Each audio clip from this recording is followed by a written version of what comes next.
Hello viewers, আজকে আমি আমার বাড়িতে কিভাবে লজ্জাবতী গাছের বীজ থেকে আমি চারা গাছ তৈরি করেছি সেটি দেখাবো। দেখতে থাকুন বন্ধুরা। আমরা জানি গাছেরও প্রাণ আছে। আচার্য জগদীশচন্দ্র বসু লজ্জাবতী এবং বনচারাল উদ্ভিদে বৈদ্যুতিক উদ্দীপনা পাঠিয়ে উদ্ভিদের সংবেদনশীলতা ধর্মটি প্রমাণ করেন।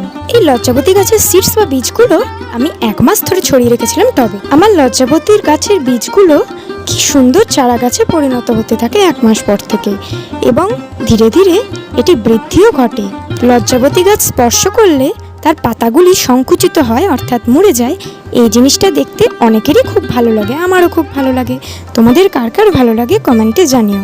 আমি শুধুমাত্র ভার্মি কম্পোস্ট, বালি, মাটি দিয়ে টবের মাটিটি তৈরি করেছিলাম এবং তারপর লজ্জাবতীর সিডস অর্থাৎ বীজগুলি মাটিতে ছড়িয়ে একটু জল দিয়ে দিয়েছিলাম। তারপরেই অনেকগুলি চারা গাছ, তাও